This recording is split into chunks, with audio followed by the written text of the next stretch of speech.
So thank you very much for joining us today. When we're talking about school safety and return to school protocols, one thing that all the buildings have been working on, and this is an example of a high school building, students, staff, as well as families who are coming into the building can expect to see additional signage reminding folks about how to stop the spread of germs, the importance of wearing a mask. As guests arrive to the school building, they'll be asked a series of health screener questions from our main office staff. When guests arrive, we would ask that guests please come to the door with a mask on. If guests do not have a mask, we of course have some provided here at the door for them. We also will ask guests to use hand sanitizer before they come into the building. The main office staff will ask a series of questions. If the guest passes the screener questions, then the main office staff will come outside and take the temperature of the visitor to ensure that they're fever-free to enter the building. Once you're in our office, you will find that we have added some extra protection. We have sneeze guards put in place for our office staff to stay behind when interacting with you. You'll also notice now that you insert your ID into our system for it to be checked. If you forgot your cloth face covering, we will provide them. We also have other items in our office ready to go to keep everybody safe. Each day when students arrive to the school building, they need to have on a face covering. If they forgot one, we will provide one here at school. They also will have their temperature checked each day. If it is determined when you arrive at school that you're running a fever, the nurse will escort you here to this room. She will conduct an evaluation and then stay with you until your parents arrive to pick you up. In this room, the desks are separated by 6 feet, and we also have an area for students to wash their hands in a private restroom. Our high school teams are also busy kind of rethinking classrooms and ensuring that there is proper social distancing between students. So in a non-traditional space, such as the one we're in now, or even in a traditional classroom, teams of teachers, administrators, and staff have been working to remove extra furniture and separate desks to ensure that students would be 6 feet or more apart. That is key to helping limit the transmission of COVID-19. We were determined to remove 50% of the furniture from the classrooms in order to mitigate risk and reduce the amount of touchable surface areas. You can see that we're using our forum here as our storage.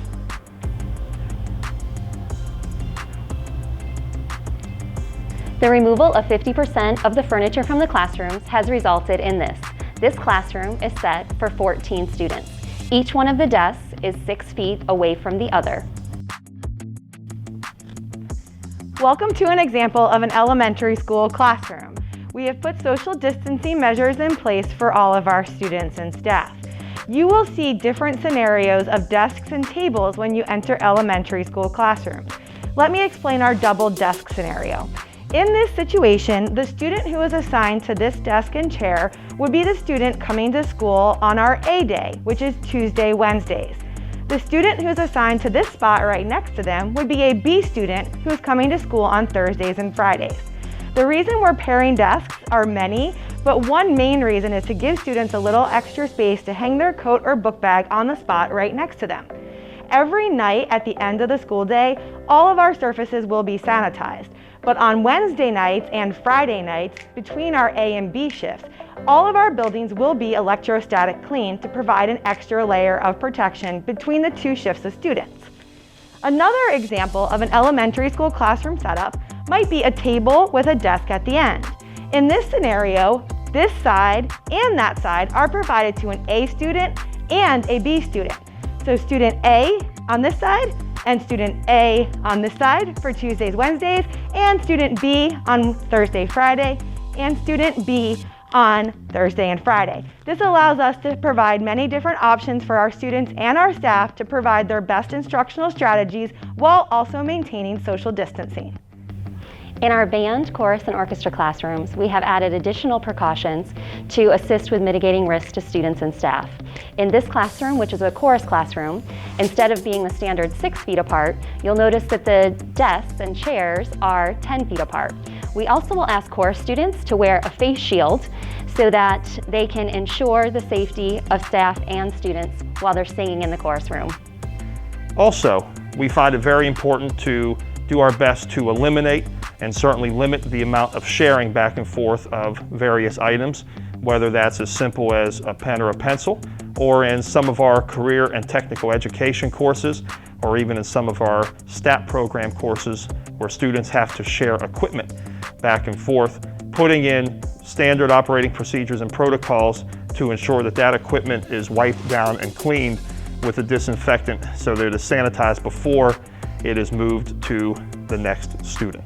So these products here that you see on my left, which are Oxivir disinfectant, hand sanitizers, wipes, spray bottles, you will find those throughout the building that our teachers and students can use to ensure that their work and study stations stay clean. In our elementary schools in Stafford County, we're providing visuals for our students, staff, and visitors to help maintain social distancing in our common spaces. Schools have put decals down on the floor to allow for hallway traffic to move in one direction while maintaining 6 feet between our students. As much as possible, schools will be working to do one-way traffic, and that's in the hallways where it is feasible. Of course, that is not always going to happen, and it's not always, each hallway is not always able to have one-way traffic. So in those instances, students would be directed to have two-way traffic, and the hallways would be clearly marked to show which side of the hallway students should be walking on. In elementary schools, our common spaces will be used limited. We will use them for arrival, dismissal, bathroom breaks, and potentially recess and other activities that need to occur during the day. The rest of the time, the students will be in our socially distanced classrooms. The restrooms are an area where we're taking extra precaution. Custodial staff will be cleaning restrooms 3 times per day. We'll also have school staff monitoring restrooms to ensure that students aren't gathering in these areas. We've also displayed signs for students to encourage them to use good practice when washing hands. On days that our students are here at school, they will have the option to get breakfast or lunch from our school cafeteria. Our breakfast line will be socially distanced, and students will be able to grab their option and take it back to their classrooms to eat it. For their lunch choice, they will make that once they get to their classroom, and their lunch will be delivered to them by a staff member so they can have lunch with their classmates while social distancing in their classroom.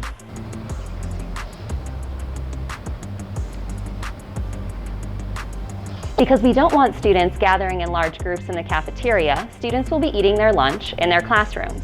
In the morning, when students arrive for homeroom, they'll be asked to indicate if they have packed or if they're purchasing lunch in a Google form. Then cafeteria staff will prepare lunches and deliver them to students' third block classes. Students will be eating in their third block class. Another area that our staff remains focused on ensuring that there is sufficient safety and social distancing is in the cafeterias. So unlike in past years, a cafeteria will not be a spot, obviously, for large gatherings. So we will work with our cafeteria staff as well as our teachers when it comes to serving breakfast and lunch. And other times, we would bring students down in smaller groups, so to speak, in waves of probably 100, maybe to 150 students.